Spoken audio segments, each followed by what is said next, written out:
नमस्कार। आज middle east में जो वॉर चल रही है, उसका असर सिर्फ ईरान या इजरायल तक सीमित नहीं है। इसका सीधा असर पड़ सकता है भारत की इकोनॉमी, पेट्रोल डीजल की कीमतों और करोड़ों भारतीयों की जेब पर। और सबसे बड़ी खबर यह है कि इंडिया के पास सिर्फ 50 दिन का ऑयल स्टॉक बचा है।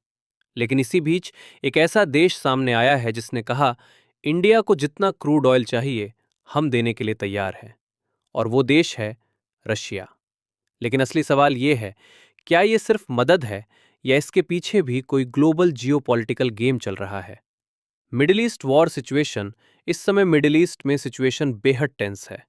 यूएस और इसराइल लगातार ईरान पर स्ट्राइक्स कर रहे हैं। रिपोर्ट्स के मुताबिक अब तक 900 से ज्यादा लोगों की मौत हो चुकी है और बॉम्बिंग अभी भी जारी है। कई जगह मिसाइल्स गिर रही हैं, सिटीज टारगेट हो रही हैं। और अगर ये वॉर अगले 3 से 4 हफ्ते तक चलती रही तो डेथ टोल हजारों तक पहुंच सकता है। लेकिन ये सिर्फ ईरान की ट्रेजेडी नहीं है। धीरे धीरे रिपोर्ट्स आ रही हैं कि इन अटैक्स में इंडियंस भी प्रभावित हो रहे हैं। लेकिन असली ग्लोबल टेंशन यहां से शुरू होती है, straight of Hormuz. Straight of Hormuz दुनिया का सबसे क्रिटिकल ऑयल रूट है। दुनिया का लगभग 20% क्रूड ऑयल इसी रास्ते से गुजरता है।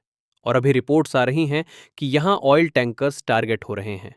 ईरान भी अटैक्स कर रहा है। यूएस भी शिप्स को टारगेट कर रहा है। अगर ये रूट ब्लॉक हो गया तो सबसे ज्यादा नुकसान होगा इंडिया, चाइना और जापान जैसी इकोनॉमीज को, जो हेविली ऑयल इंपोर्ट्स पर डिपेंड करती हैं। अब सवाल यह है, इंडिया के पास कितना ऑयल स्टॉक है? India oil reserve reality. अगर इंडिया की बात करें तो अभी हमारे पास लगभग 25 दिन का क्रूड ऑयल स्टॉक है, जिसे पेट्रोल और डीजल में कन्वर्ट किया जा सकता है। और लगभग 25 दिन का पेट्रोल डीजल रिजर्व अलग से है। मतलब वर्स्ट केस सिनारियो में भी इंडिया के पास लगभग 50 दिन की एनर्जी सिक्योरिटी है। लेकिन प्रॉब्लम यह है कि जापान और चाइना जैसे देशों ने 200 से ज्यादा दिन का ऑयल रिजर्व बनाकर रखा हुआ है। और जब स्टॉक 25 दिन के आसपास आता है तो मार्केट्स में पैनिक शुरू हो जाता है। और ऐसे टाइम में अचानक एक बड़ा स्टेटमेंट आया रशिया की तरफ से। Russia offer to India. Russia के ऑफिशियल्स ने साफ कहा है कि Russia is always ready to supply crude oil to India. Reports के मुताबिक लगभग 9.5 मिलियन बैरल ऑयल इंडिया भेजने की तैयारी है। कुछ रशियन ऑयल टैंकर्स जो पहले ईस्ट एशिया की तरफ जा रहे थे, अब रिपोर्टेडली इंडिया की तरफ रीरूट हो रहे हैं। ये शिपमेंट आने में वीक्स लग सकते हैं, क्योंकि रशिया ज्योग्राफिकली काफी दूर है। लेकिन मैसेज साफ है, रशिया इंडिया को एनर्जी क्राइसिस से बचाने के लिए तैयार है। लेकिन यहां एक बड़ा जियोपॉलिटिकल ट्विस्ट भी है। यूएस पहले ही इंडिया को वार्निंग दे चुका है कि अगर इंडिया ने रशिया से ऑयल खरीदना जारी रखा तो अमेरिका 25% टैरिफ लगा सकता है।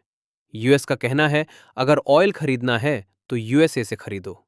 लेकिन प्रॉब्लम यह है कि अमेरिकन ऑयल डिस्काउंटेड नहीं होता, जबकि रशियन ऑयल अक्सर डिस्काउंटेड प्राइस पर मिलता है। इसलिए इंडिया के लिए रशियन ऑयल इकोनॉमिकली ज्यादा बेनिफिशियल होता है। लेकिन कुछ एक्सपर्ट्स तो इससे भी बड़ा गेम बता रहे हैं। 6 महीने पहले क्रूड ऑयल की कीमत लगभग 50 से $60 पर बैरल थी। लेकिन अब प्राइसेस तेजी से बढ़कर $80 प्रति बैरल के करीब पहुंच रही हैं। और अगर मिडिल ईस्ट कॉन्फ्लिक्ट कंटिन्यू रहा तो ऑयल प्राइसेस आसानी से $90 प्रति बैरल तक जा सकती हैं, जिससे ग्लोबल इन्फ्लेशन बढ़ सकता है और इंडिया जैसी डेवलपिंग इकोनॉमीज पर बहुत बड़ा प्रेशर आ सकता है। कुछ जियोपॉलिटिकल एक्सपर्ट्स का मानना है कि ये पूरा क्राइसिस सिर्फ ईरान तक सीमित नहीं है, बल्कि इसके पीछे एक बड़ा इकोनॉमिक एंगल भी हो सकता है, ऑयल प्राइसेस को बढ़ाना, ताकि ग्लोबल ऑयल कंपनीज और एनर्जी जायंट्स ज्यादा प्रॉफिट कमा सकें। अब अगर एनर्जी सप्लाई की बात करें तो सिर्फ क्रूड ऑयल ही नहीं, एलएनजी, लिक्विफाइड नेचुरल गैस भी बहुत इंपॉर्टेंट है। और अच्छी खबर यह है कि ऑस्ट्रेलिया और कनाडा जैसे देश इंडिया को एलएनजी सप्लाई करने का ऑफर दे चुके हैं। मतलब एनर्जी क्राइसिस के केस में भी इंडिया के पास कई बैकअप ऑप्शंस मौजूद हैं। फाइनल कंक्लूजन, इस पूरे मिडिल ईस्ट क्राइसिस में इंडिया एक बहुत केयरफुल स्ट्रेटजी फॉलो कर रहा है। इंडिया न पूरी तरह ईरान के साइड में जा रहा है और ना ही पूरी तरह इजराइल के साइड में। इंडिया का फोकस सिर्फ एक है, इंडिया की इकोनॉमी ग्रो करती रहे, क्योंकि आज इंडिया दुनिया की फास्टेस्ट ग्रोइंग मेजर इकोनॉमी है। और अगर अफोर्डेबल ऑयल सप्लाई मेंटेन रही तो इंडिया इस ग्लोबल क्राइसिस को एक अपॉर्चुनिटी में भी बदल सकता है।